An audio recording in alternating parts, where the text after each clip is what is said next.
Good morning students. अब हम next topic start करने जा रहे हैं, दैट इज सेल्फ इंडक्शन। कहीं ना कहीं फैराडेज के लॉ से ये रिलेटेड है। आप एक्सपेरिमेंट में कुछ ना कुछ समझ चुके हैं इनके बारे में, बस अब थोड़ा सा इसको अलग तरीके से हम समझेंगे। अब हमने क्या किया, एक सोलेनॉइड लिया और सोलेनॉइड में क्या कनेक्ट कर दिया हमने, एक battery, that means current supply दे रखी है हमने, और ये एक स्विच है और इस स्विच को हम बार बार क्या करेंगे, ऑन एंड ऑफ।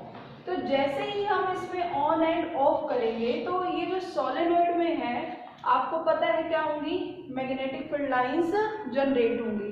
तो ये मैग्नेटिक फील्ड लाइंस भी क्यों जनरेट होती है, वो वही फिनोमेना है इलेक्ट्रोमैग्नेटिक इंडक्शन। जैसे ही आपने इसमें करंट सप्लाई दी, इस तरफ से करंट इसमें एंटर कर रहा है, बट ये उस करंट को क्या करेगा, अपोज करेगा कि करंट इसमें एंटर ना करे, क्योंकि करंट अगर इसमें एंटर करेगा तो वो इसकी स्टेट को कैसे ना कैसे चेंज करने की कोशिश करेगा और ये उस चेंज को क्या करेगा, अपोज। अब हम यहाँ से देख रहे हैं तो करंट हमें कैसा लग रहा है, क्लॉकवाइज डायरेक्शन में जाता हुआ लग रहा है। तो इट मीन्स ये यहाँ भी कौन सी पोलैरिटी बनाने की कोशिश करेगा, क्लॉकवाइज, दैट मीन्स एस बनाने की कोशिश करेगा यहाँ पर। तो यहाँ कौन सी पोलैरिटी आ गई, एस। और आपने ये रट्टा भी मार रखा होगा कि जहां से करंट एंटर करता है वहां कौन सी पोलैरिटी आती है, साउथ पोल, क्योंकि हम यहाँ से देख रहे हैं, ये एक सर्कुलर कॉइल है, मान लो हम यहाँ से देख रहे हैं कि करंट कैसे गया, क्लॉकवाइज, और क्लॉकवाइज है तो कैसी पोलैरिटी बनाएगा यहाँ पर, साउथ। और वहीं आप सर्कुलर कॉइल तो वही है, बट अब इसको डायरेक्शन आपने चेंज कर दी। अब आप इस साइड से देख रहे हो तो डायरेक्शन तो अभी भी वही है, लेकिन अब आपको इस साइड से क्या दिख रहा है, एंटी क्लॉकवाइज। और जब आप इसे इस साइड से देखोगे तो आपको ये क्या लगेगा, क्लॉकवाइज लगेगा। ठीक है, तो यहाँ पर साउथ पोल और यहाँ पर कौन सी पोलैरिटी आ जाएगी, नॉर्थ पोल।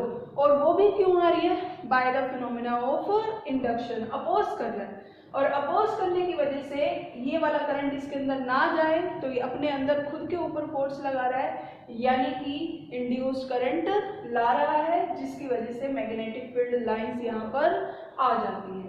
तो ये कंसेप्ट आपने सोलेनॉइड की डायरेक्शन वगैरह, बार मैग्नेटिक फील्ड लाइंस वगैरह सब कुछ समझी हुई है।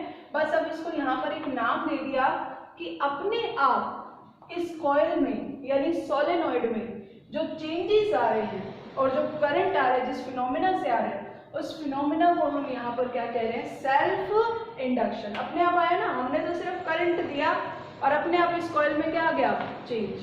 तो क्या होगी सेल्फ इंडक्शन की definition, it is defined as the property of a coil by virtue of which the coil oppose any change in the strength of current flowing through it by inducing EMF in itself। वो कह रहा है कि कोयल की खुद की कोई property जिसकी वजह से वो उसके अंदर जो स्ट्रेंथ ऑफ करंट को आप चेंज कर रहे हो, मीन्स कभी आपने स्विच ऑन कर दिया, कभी ऑफ, कभी आपने इस बैटरी की जो वोल्टेज है वो इंक्रीज कर दी, कभी डिक्रीज कर दी। तो अगर आप कोई भी चेंज कर रहे हो तो फिर वो क्या करेगा, अपने अंदर एक इंड्यूस ईएमएफ लाएगा और इसकी वजह से इसके अंदर एक इंड्यूस करंट भी आएगा। और जब भी आप इस सोलेनॉइड के पास कोई मैग्नेट लेकर जाओगे या इसके पास कोई कंपास नीडल लेकर जाओगे तो वो भी क्या शो करेगी, डिफ्लेक्शन शो करेगी। और किस फिनोमेना की वजह से, सेल्फ इंडक्शन। ठीक है, अब हम करेंगे coefficient of self induction.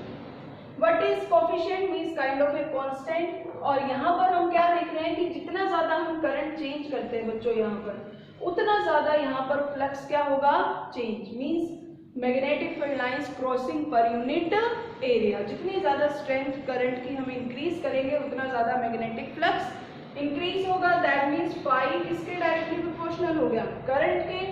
Proportionality का साइन हटाएंगे तो क्या आएगा, कांस्टेंट। और यहाँ पर जो कांस्टेंट आ रहा है उसे हम डिनोट कर रहे हैं एल से, and what is L, it is coefficient of self induction. ठीक है, तो ये हमारा सेल्फ इंडक्शन का कोफिशिएंट आ गया। और जैसा अभी हम पढ़ रहे हैं सेल्फ इंडक्शन, ऐसी ही एक और प्रॉपर्टी आने वाली है बॉडी की, वो होगी म्यूचुअल इंडक्शन। और वो फैराडे के सेकंड लॉ से मिलती जुलती है। ये फैराडे के फर्स्ट लॉ से, बस उसमें हम करंट नहीं देते थे, मैग्नेट को मूव करते थे, इसमें हमने करंट सप्लाई दे दी है। ठीक है, और म्यूचुअल इंडक्शन होगा वो फैराडे के सेकंड एक्सपेरिमेंट पे बेस्ड होगा। तो क्यों? क्योंकि उसमें दो कॉइल्स के म्यूचुअल रिलेशन की वजह से आता है इंडक्शन। ठीक है, तो अब यहाँ पर भी जो मैं बता रही हूँ तो ऑलमोस्ट सेम म्यूचुअल इंडक्शन में आने वाला है, तो आपको ध्यान से यहाँ पर समझना है। तो क्या आ गया फॉर्मूला अभी तक? Phi is directly proportional to I, phi is equal to L I, L है यहाँ पर coefficient of self induction, but बात हम कर रहे हैं ईएमएफ की। ईएमएफ किसके इक्वल होता है? Rate of change of flux, that means minus d phi upon d t. अब हमने फाई की जगह क्या पुट कर दिया यहाँ पर? L I. अब एल तो एक कांस्टेंट है, वो बाहर आ जाएगा, सिर्फ किसका डिफरेंशिएशन होगा? आई का विद रिस्पेक्ट टू टाइम। ठीक है, अब इसके बाद हम नया हमें क्या दिखा है यहाँ पर? Self induction. तो उसके पीछे पड़ जाएंगे, इसकी यूनिट, डायमेंशन, क्वांटिटीज, ये सब फाइंड आउट करेंगे। तो इसकी ऐसा यूनिट क्या होती है? एक साइंटिस्ट था हेनरी, उसने अपने नाम पे दिया है हेनरी या फिर वेबर पर एम्पियर। ठीक है, अब सीजीएस यूनिट ऑफ एल किसके इक्वल है? एब हेनरी, हेनरी के आगे ए बी लगा दिया, या फिर मैक्सवेल पर ईएमयू ऑफ करंट, क्योंकि एल किसके इक्वल है? फाई बाय आई, फाई की यानी मैग्नेटिक फ्लक्स की, वेबर, और divide by current, that means ampere. और इसको सीजीएस में कर दिया। आपको पता है वेबर की सीजीएस यूनिट यानी फ्लक्स की क्या होती है? मैक्सवेल, और करंट की ईएमयू ऑफ करंट। नेक्स्ट है डायमेंशंस ऑफ एल। डायमेंशन के लिए क्या किया? एल किसके इक्वल है? फाई अपॉन आई, फाई की डायमेंशन पुट की, आई की पुट की। फाई की किसके इक्वल होती है? बी इंटू ए, बी की होती है M T minus two A minus one, और multiply by area, that means L square. तो हो गई M L two T minus two A minus one, और करंट की क्या है? ए। तो सॉल्व करेंगे तो क्या आ जाएगा? M L two T minus two A minus two. और ये क्वांटिटी कौन सी है? स्केलर है या vector? It is a scalar quantity. ठीक है, नेक्स्ट अब हमें फाइंड आउट करना है relation between SI and CGS unit of induction. अब सीजीएस और एसआई में तुम्हें पता है रिलेशन कैसे फाइंड आउट करते हैं।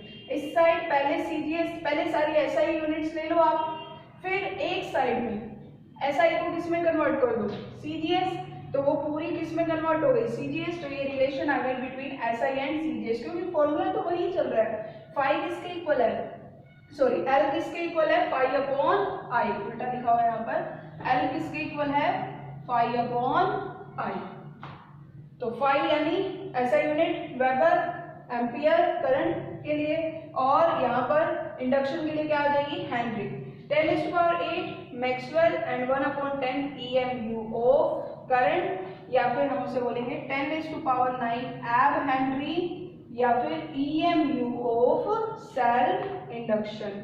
तो एब हेनरी तो तुमने पहले ही पढ़ लिया था, सीजीएस यूनिट में हम इंडक्शन की सीजीएस यूनिट को एब हेनरी से डिनोट करते हैं। ये एक और नाम है, ये भी आप ध्यान रख लेना, EMU ऑफ सेल्फ इंडक्शन। तो सेल्फ इंडक्शन फिनोमेना आपको समझ में आना चाहिए। क्या होता है कि जब भी हम कॉइल में कोई चेंज लेकर आते हैं, उसकी जो करंट फ्लो हो रहा है उसके अंदर उसकी स्ट्रेंथ में कोई चेंज लेकर आते हैं, तो इसके अंदर अपने आप ही ये एक इंड्यूस्ड ईएमएफ ले आती है, और उस फिनोमेना को हम क्या कहते हैं? Self induction.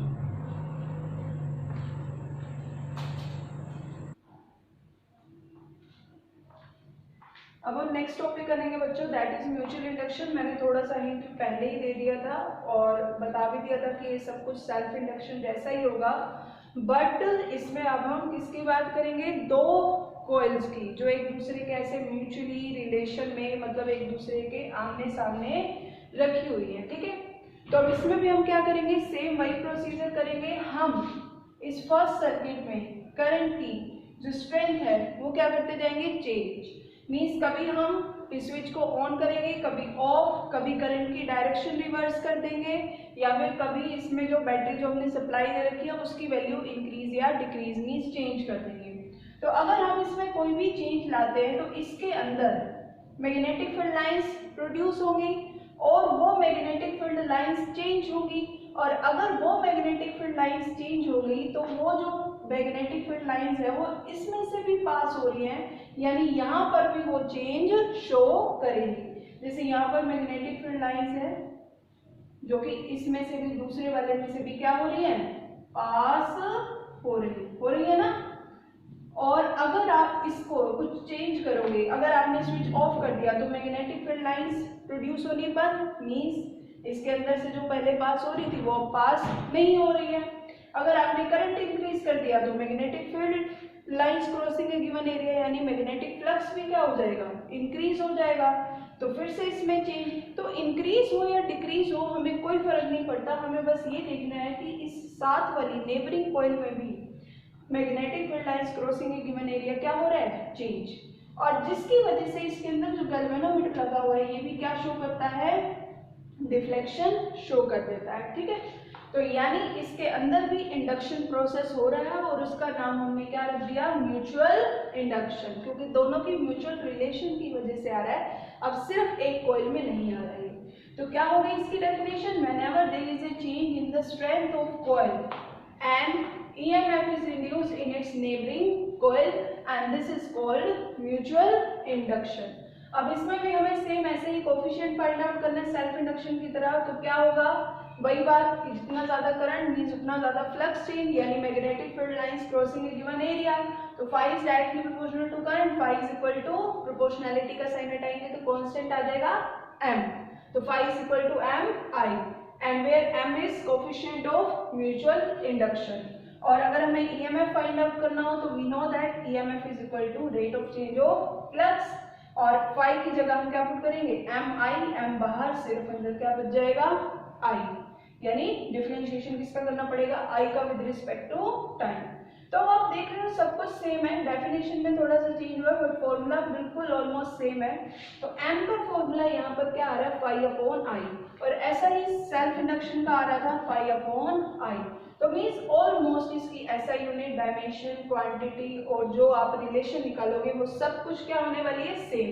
तो इसकी ऐसा यूनिट भी क्या आएगी, हेनरी या वेबर पर एम्पियर, या फिर आप बाद में रट्टा मार लेना सेम एज सेल्फ इंडक्शन। ठीक है, और सीरीज यूनिट क्या होगी, एब हेनरी या मैक्सवेल पर EMU ऑफ करंट। नहीं तो एक और नाम तुमने पढ़ा इसका, एब हेनरी का क्या होता है, EMU ऑफ सेल्फ इंडक्शन, है ना। और डायमेंशन क्या होगी इसकी, ml2 t-2 e-2, इससे पहले हमने सेल्फ इंडक्शन के लिए फाइंड आउट की। एंड रिलेशन फाइंड आउट करने के लिए अभी बताया क्या करते हैं, हम दोनों साइड पहले ऐसा ही लेके चलेंगे, फिर एक साइड की राइट हैंड साइड की टर्म्स को हम SI से CGS में कन्वर्ट कर देंगे, अपने आप रिलेशन आ जाएगी। तो हमें पता है m की SI यूनिट क्या है, हेनरी, फाई की SI यूनिट क्या है, वेबर, करंट की एम्पियर। 1 वेबर कितने के इक्वल होता है, 10⁸ मैक्सवेल, एंड 1 एम्पियर किसके इक्वल होता है, 1/10 EMU ऑफ करंट। अब ये 10 डिवाइड है, ऊपर जाके क्या हो जाएगा, मल्टीप्लाई, दैट मीन्स 10⁻n। और अब इस पूरे को, ये सब सीरीज में हो गया ना, हम क्या राइट कर सकते हैं, एब हेनरी या फिर EMU ऑफ म्यूचुअल इंडक्शन। तो सेल्फ इंडक्शन, म्यूचुअल इंडक्शन दोनों सेम है, इसीलिए मैंने एक साथ करा दिया। बस थोड़ा सा क्या डिफरेंस है उसमें, वो बात करते हैं कि कोयल में अपने अंदर ही जो वो चेंज ले आ रही है वो हो गया सेल्फ इंडक्शन, लेकिन दूसरे साथ वाली कोयल में जो चेंज लेकर आ रही है उस फिनोमेना को हम क्या बोल देंगे, म्यूचुअल इंडक्शन।